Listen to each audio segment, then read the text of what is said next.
So we're getting ready to feed our sourdough starter the morning of our dough mix. So we fed our sourdough starter last night.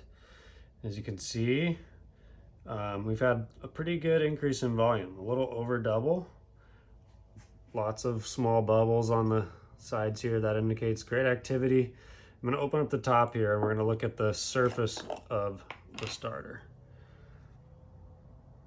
So this is looking kind of right in the middle of that ripeness scale we talked about. It's a little domed, but it's also a little bit starting to concave here. So I think we've timed it well. So what we're gonna do is we are going to, for those of you who have a scale, you're gonna follow along exactly as I show you here. For those of you who do not, it's the same process, but instead of using a scale to measure everything, we're gonna call out those measurements in volume, so cups, tablespoons, etc., and you'll add those in the appropriate amounts using volume. I'm gonna put my bowl on the scale here, and I'm gonna tare it out. And now I wanna scrape all of this starter into our bowl here.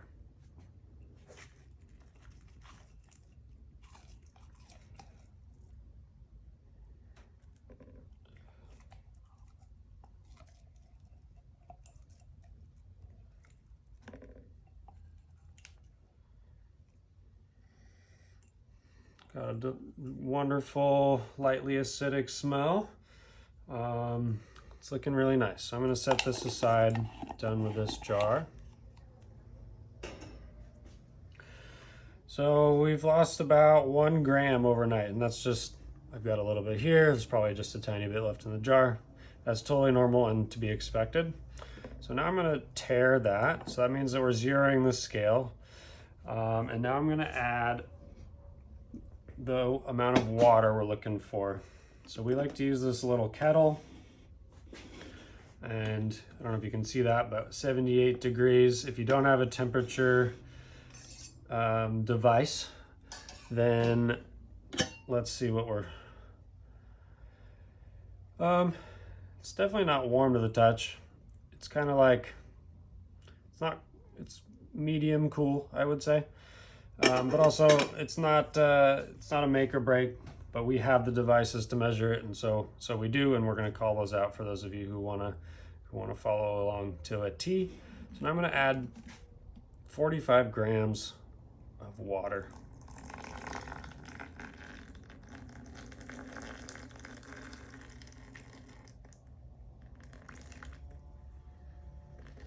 If you go over a little bit, under a little bit, it's not a big deal. Measuring to the gram, we're kind of splitting hairs anyways. So there we go, I ended up with 46 grams.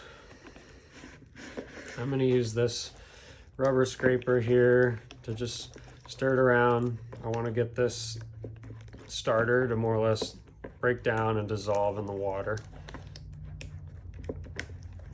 Sometimes a fork can work well here, but I like this rubber scraper because I'm going to use it at the end to scrape down the sides. Okay, that looks good enough for me. Nicely broken down. And at this point I can leave my rubber scraper in there. I'll do that. I'm going to pop it back on the scale. So now we have our water we added plus the weight of the rubber scraper. So I'm going to tear that out one more time. Now it's time to add our flour.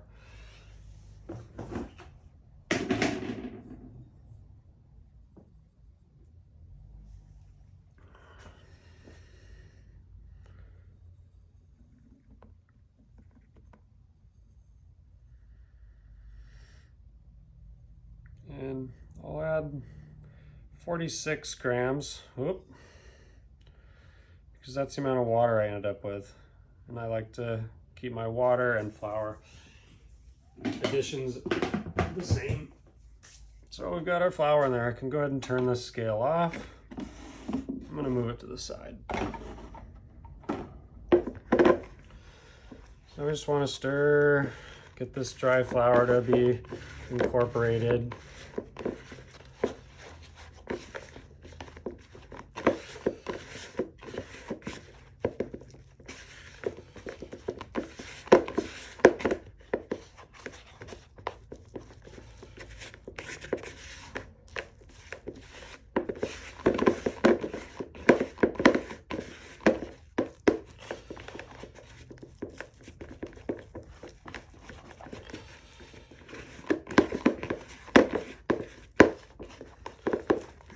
about there.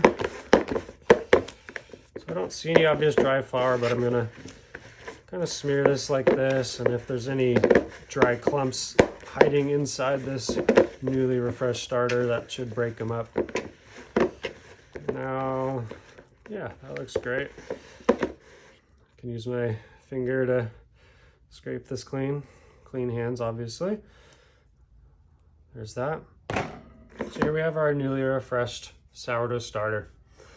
And what we're going to do now is we're actually going to remove basically half of this starter and put it into a new clean jar. And that is going to be our new starter to go into the fridge. The starter that you pulled from last night, you can keep, you can make sourdough pancakes or other discard type recipes with that. But we like to always refresh our backup sourdough starter in the fridge so that you always have something recently refreshed. It's going to be active, and it's going to make it more successful for the next bake and the bake after. So I have a jar down here. I've got my date on it already, and I'm actually going to pull the scale back out. So for those of you who don't have a scale, we would just do our best to eyeball this, divide it in half, and scrape that into this jar here. For those of you who do have a scale, I know that I have 94 grams of starter that we carried over.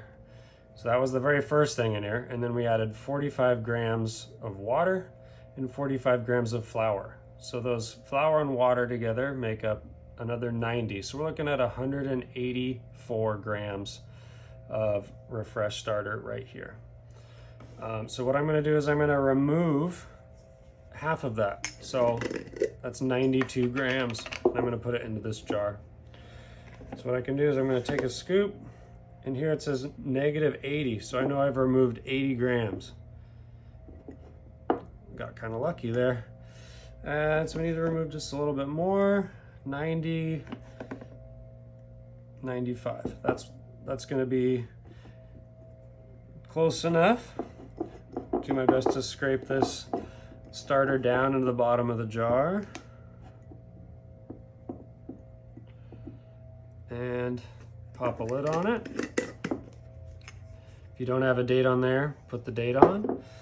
And I'm gonna take this rubber band from this jar and put it on here. And this is gonna help us gauge whether or not we have any rise. Okay, so there's that. Here's our starter. I'm gonna gather it in the bottom of the bowl and put a lid on it. So now both of these newly refreshed starters we can put in a warm spot in the kitchen. So go ahead and find that, and we'll continue on in the next video. Thank you.